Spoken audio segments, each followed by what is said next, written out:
एक शल्य.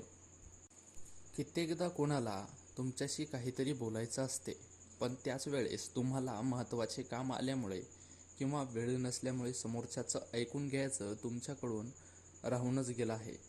असं झालंच असेल नकळत कधीतरी किंवा खूप वेळा. माझ्या बाबतीत असं घडलेली एक घटना मी कधीच विसरू शकत नाही. वेळेअभावी समोरच्याचं न ऐकल्यामुळे जे घडलं त्यांचं शल्य मनामध्ये आजही आहे, कायम राहील देखील. साधारण 3 वर्षापूर्वी मी एस.टी बसमध्ये ट्रॅफिक मॅनेजर होतो तेव्हाची गोष्ट.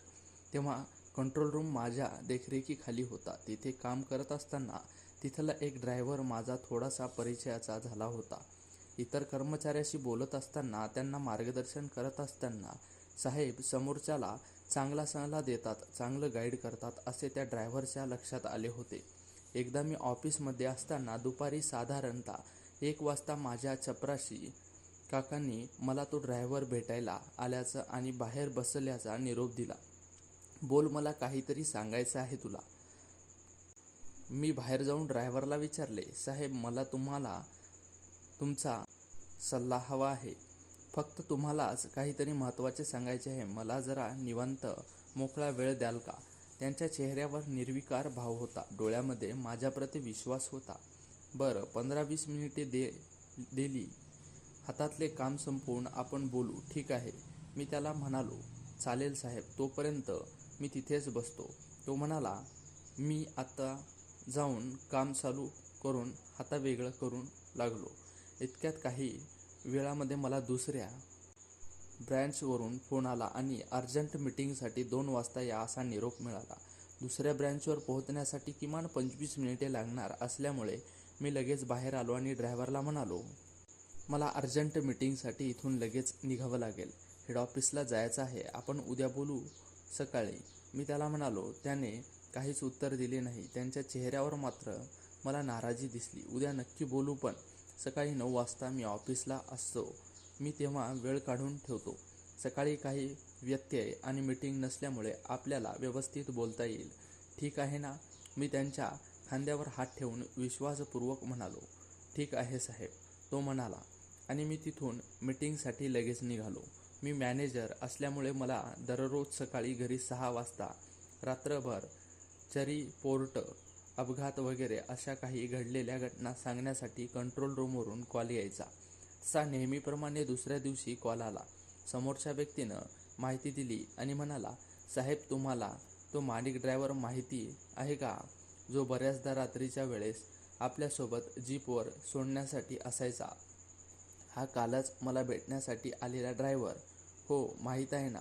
त्यांचं काय?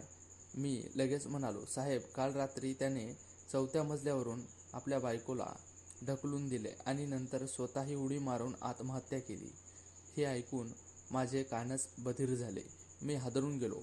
यांत्रिकपणे ऑफिसला पोहोचलो तेव्हा ऑफिसमध्येही त्यांच्याबद्दलच खूप चर्चा चालू होती. मी चपराशी काकांना बोलवले आणि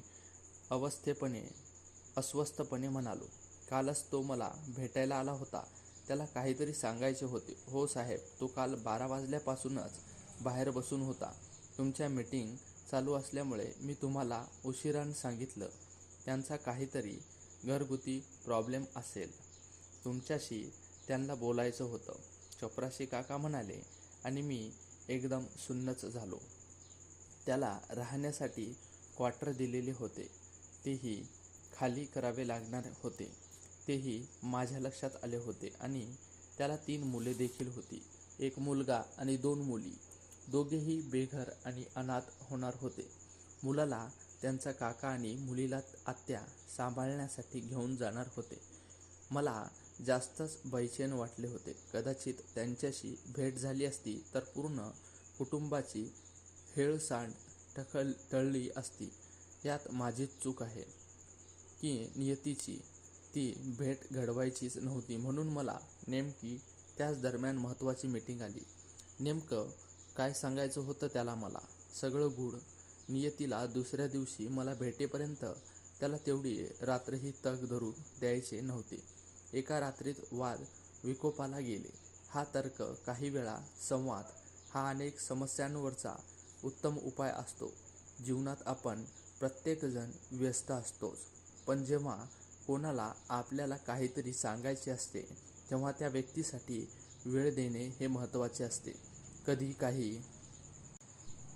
कधी समोरच्यांचे काही सल्ला न देता फक्त ऐकून घेणे हा सुद्धा समस्यावरचा उपाय ठरतो. त्या घटनेनंतर माझ्यामुळे कोणाची तरी आत्महत्या टळली असती ही सल मनामध्ये आहेच. मी कितीही व्यस्त असलो तरी कोणाला माझ्याशी काही बोलायचे असेल तर माझ्याकडे नक्कीच वेळ आहे. जीवनाच्या प्रवासामध्ये येतात समोर चेहरे असले आतून नाराज तरी वरून हसरे बोलायचे असते. तुमच्याशी कधी कोणाला काही ऐकण्यासाठी अनमोल वेळ दिल्यानेही मन समाधानी होईल. अशाच प्रकारे आजची आपली ही कथा इथे समाप्त होते. ही कथा तुम्हाला आवडली असेल तर व्हिडिओला नक्की लाईक करा आणि अशाच प्रकारच्या नवनवीन कथा पाहण्यासाठी आपल्या चॅनेलला सबस्क्राईब नक्की करा. धन्यवाद.